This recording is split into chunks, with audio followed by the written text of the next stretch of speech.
Hola, ¿cómo les va?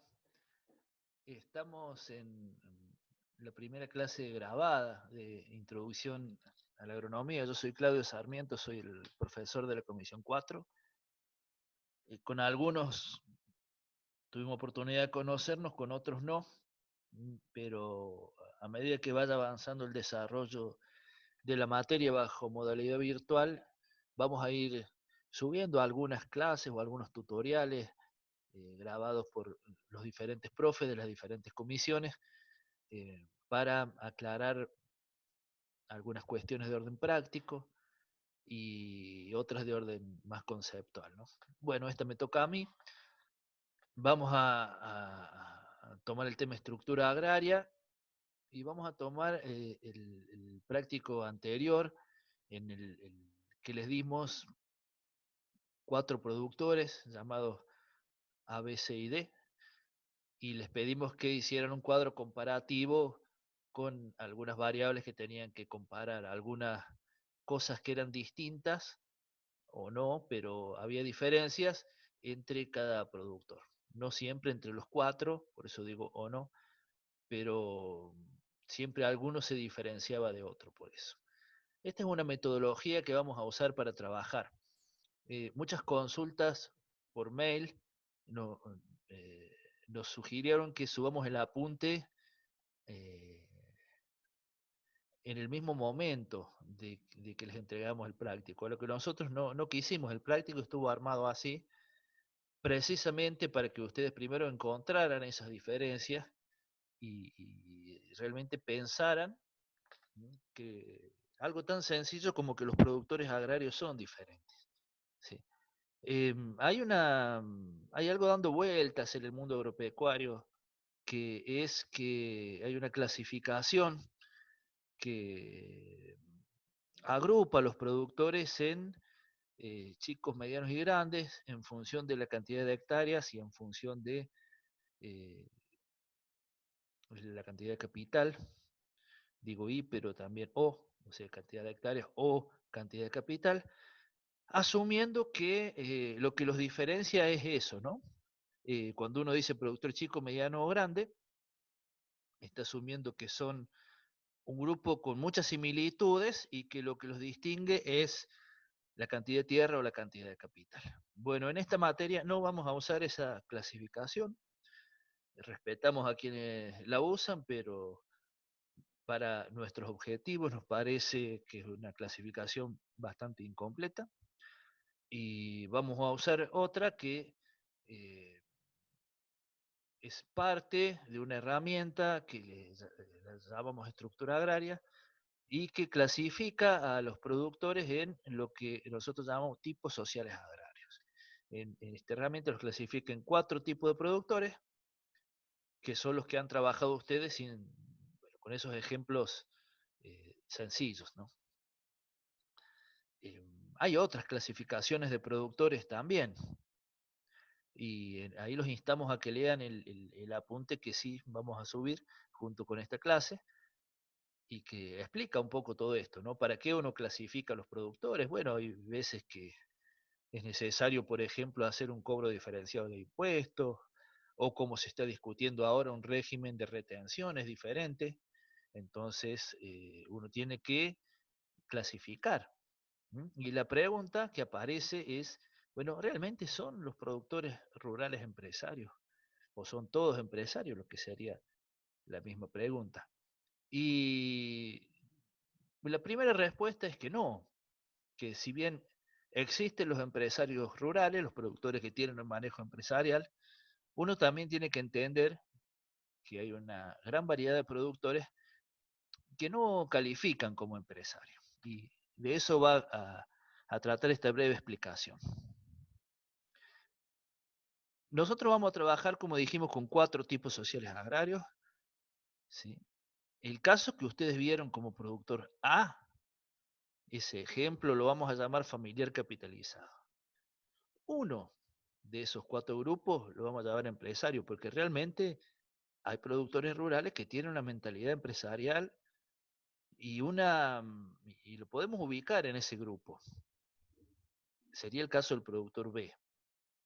Repasen los casos del práctico, ¿no? El productor C o productores de este tipo los clasificamos como minifundistas y los productores tipo el D como latifundistas. Y lo que distingue uno del otro son ese grupo de factores o de condiciones que nosotros le hemos pedido que hagan el cuadro, ¿no? Los factores de la producción, es decir, la disponibilidad de recursos naturales o de bienes naturales, de tierra en su concepción amplia, los factores de producción desde la economía rural clásica son la tierra, el trabajo y el capital. La tierra entendida como todo lo natural, no solo como el suelo, sino como el régimen de lluvia, como las napas, todo lo ambiental. El capital y lo que es el trabajo, y que son los factores que hay que combinar para poder producir. Entonces, ahí les preguntábamos en el práctico si ustedes consideraban que eso era suficiente, insuficiente, que era más abundante, porque eso distingue estas variables que pusimos ahí,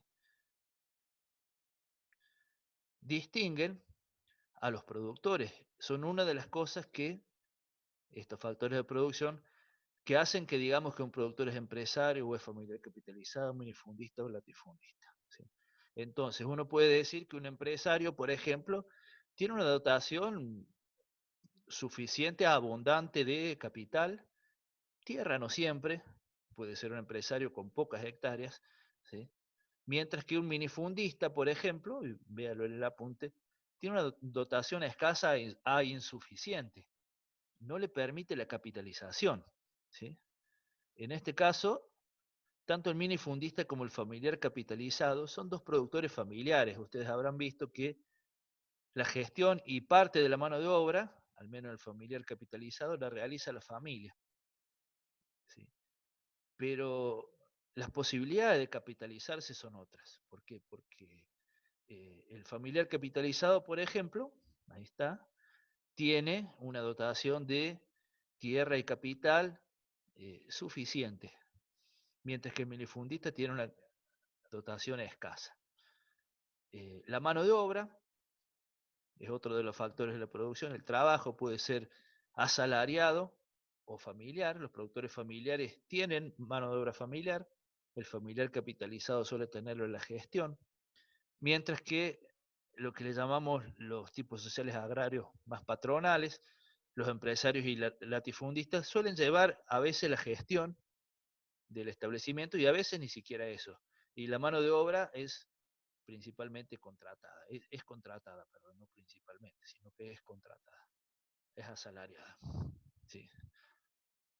Bueno, otra variable que va a servir para agrupar a los productores en uno de estos tipos sociales agrarios es la relación con los mercados, es decir, para qué producen, si es para la venta o para el autoabasto. Por ejemplo, habrán visto que el minifundista produce para el autoabasto, el empresario, el latifundista producen para la venta, se vende todo lo que se produce, mientras que el familiar capitalizado, que es la categoría más abundante en nuestra zona y un poco la más compleja,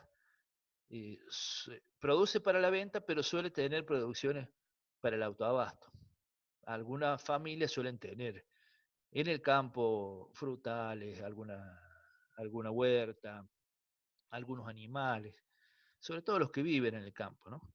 Esta categoría incluye productores que no necesariamente viven en el campo, pero los que viven suelen tener esas estrategias de autoabastecimiento de parte de su alimentación. Bueno, la forma social de trabajo ya hablamos, los objetivos, es decir, eh, para qué es productor agropecuario, ¿sí?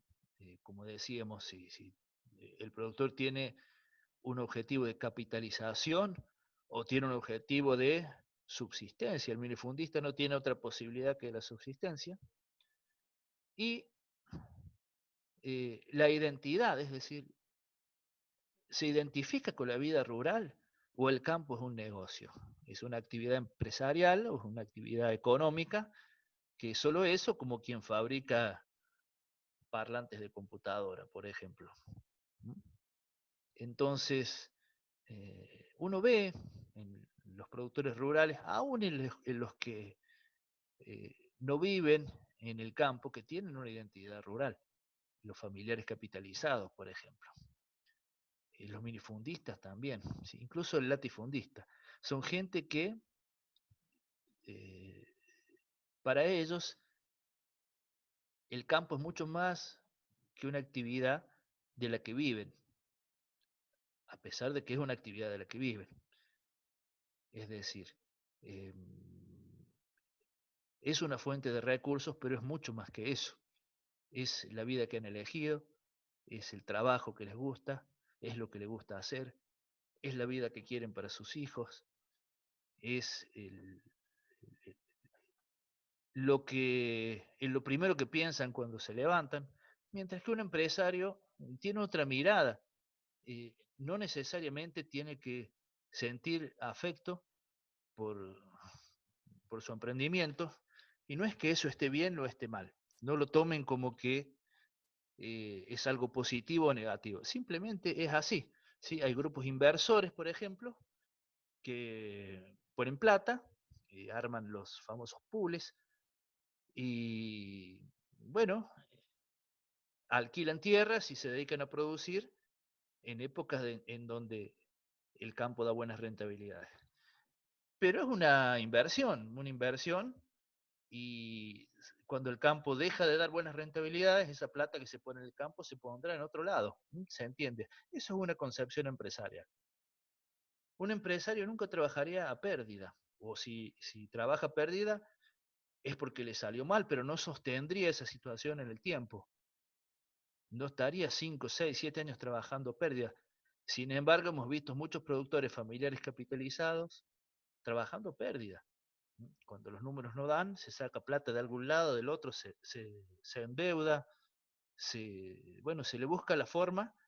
¿Por qué? Porque, bueno, por lo que explicábamos anteriormente, ¿no? Que el campo es mucho más complejo para los productores familiares, es, va mucho más allá que un medio eh, de obtención de recursos económicos.